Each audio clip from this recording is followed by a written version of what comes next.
পুরোদমে যুদ্ধ লেগে গেছে ভারত পাকিস্তানের মধ্যে। আলহামদুলিল্লাহ, পাকিস্তানের বাহিনীর গুলিতে উড়ে গেল ভারতীয় সেনা চেকপোস্ট।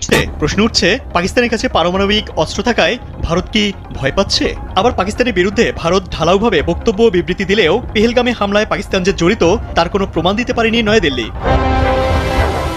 ভারত আজ তার নিজেরই আকাশপথ বন্ধ হয়ে নাকানি চুবানি খাচ্ছে। পাকিস্তান এমন এক মারাত্মক কৌশল নিয়েছে যা সরাসরি ভারতের বুকে ছুরি বসিয়েছে। আসসালামু আলাইকুম সম্মানিত দর্শক মণ্ডলী, ধর্মার ধম একেবারে হামলা চালাচ্ছে, বৃষ্টির মতো মিসাইল ছুড়ছে ভারত এবং পাকিস্তানের দিকে। ভারত পাল্টাপাল্টিভাবে পাকিস্তানের দিকে হামলা করছে, পাকিস্তানও নাসুরবান্দা একের পর এক হামলা করছে ভারতে। বিস্তারিত ভিডিওগুলো আপনাদেরকে দেখাবো, তাহলে গা শিউরে উঠবে। এভাবে ভয়ঙ্কর এক সংঘাতের দিকে যাচ্ছে ভারত এবং পাকিস্তান। তার মধ্যে বাংলাদেশে আবার বলির পাটা হতে যাচ্ছে। বিস্তারিত আপনাদেরকে ভিডিওটি দেখাবো, না টেনে ভিডিওটি শেষ পর্যন্ত দেখলে অনেক তথ্য। ভারত আজ তার নিজেরই আকাশপথ বন্ধ হয়ে নাকানি চুবানি খাচ্ছে। পাকিস্তান এমন এক মারাত্মক কৌশল নিয়েছে যা সরাসরি ভারতের বুকে ছুরি বসিয়েছে। পাকিস্তান তাদের আকাশসীমা ভারতের জন্য সম্পূর্ণভাবে বন্ধ করে দিয়েছে। আর এই পদক্ষেপ ভারতের অহংকারে এমন চির ধরিয়েছে যার মেরামত আর সহজে সম্ভব না। এই আঘাত ভারতের অর্থনীতি, আন্তর্জাতিক যোগাযোগ আর বৈদেশিক বাণিজ্যের ওপর সরাসরি প্রবল আঘাত। আধুনিক বিশ্বে আকাশপথ দেশের যোগাযোগ ব্যবস্থার শিরদাঁড়া। আন্তর্জাতিক ব্যবসা, পর্যটন, কূটনৈতিক সম্পর্ক সবকিছুর মূলে রয়েছে দ্রুত আকাশপথ। আর সেই আকাশপথ যখন এক ঝটকায় বন্ধ হয়ে যায়, তখন যে ক্ষতি হয় তা কোটি কোটি ডলারের হিসাব ছাড়িয়ে যায়। পাকিস্তান ভারতের জন্য ঠিক তাই করেছে। তাদের পুরো আকাশপথ নিষিদ্ধ করেছে আর ভারতের বিমান সংস্থাগুলোকে পাঠিয়ে দিয়েছে চরম সংকটে। ঘটনার শুরু কাশ্মীরের পেহেলগামে হামলা থেকে। সেখানে ২৬ জন নিহত হওয়ার ঘটনার দায় পাকিস্তানের ঘাড়ে চাপিয়ে একের পর এক হঠকারী সিদ্ধান্ত নেয় ভারত। পাকিস্তানের নাগরিকদের ভিসা বাতিল, সিন্ধু পানি চুক্তি স্থগিতের মতো ঝুঁকিপূর্ণ পদক্ষেপ নেয় মোদী সরকার। ভেবেছিল পাকিস্তান নিশ্চুপ থাকবে, কিন্তু বাস্তবতা হলো পাকিস্তানও পাল্টা জবাব দিল। আর সেটা এত শক্তিশালী ছিল যে ভারতের বিমান যোগাযোগের চাকা একদম থেমে গেল। পাকিস্তান এক ঘোষণাতেই ভারতের বিমানগুলোর জন্য আকাশ বন্ধ করে দিল।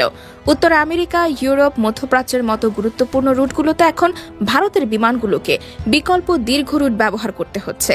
ফলাফল, ভ্রমণের সময় দ্বিগুণ, খরচ বেড়েছে অর্ধেকেরও বেশি, জ্বালানি ব্যয় বেড়েছে, যাত্রীদের বিড়ম্বনা বেড়েছে, আর ভারতের বিমান সংস্থাগুলো মারাত্মক লোকসানের মুখে পড়েছে। এয়ার ইন্ডিয়া, ইন্ডিগোর মতো বিমান সংস্থাগুলো প্রকাশ্যে স্বীকার করেছে তারা এই পরিস্থিতি সামাল দিতে পারছে না। এয়ার ইন্ডিয়া জানিয়েছে পাকিস্তানের আকাশপথ বন্ধের কারণে তাদের আন্তর্জাতিক ফ্লাইটগুলোর সময় বেড়েছে, জ্বালানি খরচ বেড়েছে, যাত্রী সেবার মান কমে গেছে। ইন্ডিগো বলছে তারা কিছু ফ্লাইট বাতিল করতে বাধ্য হয়েছে।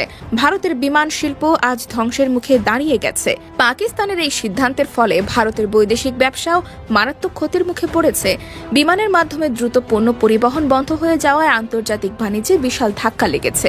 যে ভারত নিজেদের বিশ্ব গুরু বলে চিৎকার করত, সেই ভারতের আজ বিমান বন্দরগুলো ফাঁকা পড়ে আছে। কাস্টমসের লাইনে পচে যাচ্ছে মালামাল।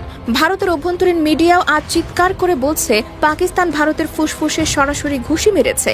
এয়ার ইন্ডিয়ার ভেতরে এখন ব্যাপক আর্থিক সংকট। একের পর এক ফ্লাইট বিলম্বিত হচ্ছে, যাত্রী কমছে, টিকিটের দাম বাড়ছে। ভারতের সাধারণ মানুষ আজ রাগে ফেটে পড়ছে। আরো ভয়ঙ্কর ব্যাপার হলো পাকিস্তানের এই পদক্ষেপ আন্তর্জাতিক পর্যায়েও ভারতের ভাবমূর্তি ক্ষতিগ্রস্ত করছে। দক্ষিণ এশিয়ার অন্যান্য দেশগুলো দেখছে কিভাবে ভারত নিজের অহংকারে নিজেদের গলা টিপে ধরছে। নেপাল, বাংলাদেশ, শ্রীলঙ্কার মতো দেশগুলো এখন ভাবছে ভারতের উপর নির্ভর করা কতটা বিপজ্জনক হতে পারে। পাকিস্তান এখনো কোনো নমনীয়তার ইঙ্গিত দেয়নি। ভারত যদি আগ্রাসী নীতি না ছাড়ে, তবে এই নিষেধাজ্ঞা আরও দীর্ঘ হবে। এর মানে হলো ভারতের বিমান সংস্থাগুলো আরও বড় আর্থিক বিপর্যয়ের দিকে ধাবিত হচ্ছে। ভারত সরকারের অযোগ্যতা আজ পুরোপুরি নগ্ন হয়ে গেছে। আগ্রাসী নীতি, অযৌক্তিক দম্ভ এবং কূটনৈতিক অদক্ষতা সব মিলিয়ে ভারত আজ নিজেদেরই সর্বনাশ ডেকে এনেছে। পাকিস্তান কোনো যুদ্ধের ঘোষণা ছাড়াই ভারতের বুকের মধ্যে এমনভাবে ছুরি বসিয়েছে যার রক্তক্ষরণ এখনো থামেনি। আর ভারতের জন্য এই ক্ষত দ্রুত সারানোর কোনো উপায় নেই। পাকিস্তান যেভাবে ভারতের আকাশসীমা বন্ধ করে দিয়েছে এটা ছিল ভারতের ওপর এক পরিকল্পিত কৌশলগত হামলা এবং আজকের বাস্তবতা হচ্ছে সেই হামলায় ভারতের বিমান চলাচল, বৈদেশিক বাণিজ্য, কূটনৈতিক যোগাযোগ সবকিছু এক ভয়ঙ্কর অচলাবস্থার মুখে এসে দাঁড়িয়েছে। ভারতের আকাশপথ এখন যেন এক শ্বাসরুদ্ধ অবরুদ্ধ চিত্র, যেখানে প্রতিদিনই ক্ষতির অঙ্ক বেড়ে চলেছে কোটি কোটি ডলার করে। আকাশসীমা বন্ধ থাকার সরাসরি প্রভাব পড়েছে ভারতের সবচেয়ে গুরুত্বপূর্ণ আন্তর্জাতিক রুটগুলিতে। উত্তর আমেরিকা, যুক্তরাজ্য, ইউরোপ এবং মধ্যপ্রাচ্যের সাথে ভারতের সরাসরি বিমান যোগাযোগ আজ প্রায় অচল। ফ্লাইটগুলোকে এখন বিশাল বড় করে ঘুরে যেতে হচ্ছে, যার ফলে অতিরিক্ত জ্বালানি খরচ, অতিরিক্ত সময়, যাত্রীদের অসন্তোষ সবকিছু একসাথে চাপ ফেলছে ভারতের ভঙ্গুর বিমান শিল্পের ওপর। প্রতিদিন ভারতের এয়ারলাইন কোম্পানিগুলো কয়েক হাজার কোটি রুপির ক্ষতির সম্মুখীন হচ্ছে। প্রশ্ন উঠছে, পাকিস্তানের কাছে পারমাণবিক অস্ত্র থাকায় ভারত কি ভয় পাচ্ছে? আবার পাকিস্তানের বিরুদ্ধে ভারত ঢালাওভাবে বক্তব্য বিবৃতি দিলেও পেহেলগামে হামলায় পাকিস্তান যে জড়িত তার কোনো প্রমাণ দিতে পারেনি নয়াদিল্লি। হামলার সঙ্গে সঙ্গে যুক্তরাষ্ট্র ভারতের পাশে দাঁড়ানোর ঘোষণা দিলেও এখন ওয়াশিংটন বলছে পাকিস্তানের বিরুদ্ধে ভারত যে অভিযোগ করেছে তার প্রমাণ দিতে হবে। এতে অনেকটা উভয় সংকটে পড়েছে ভারত, তাই তারা ধীরে চলনীতি অবলম্বন করছে। এ বিষয়ে অবসরপ্রাপ্ত ভারতীয় সেনা অফিসার লেফটেন্যান্ট জেনারেল এইচ.এস. পানাক বলেন,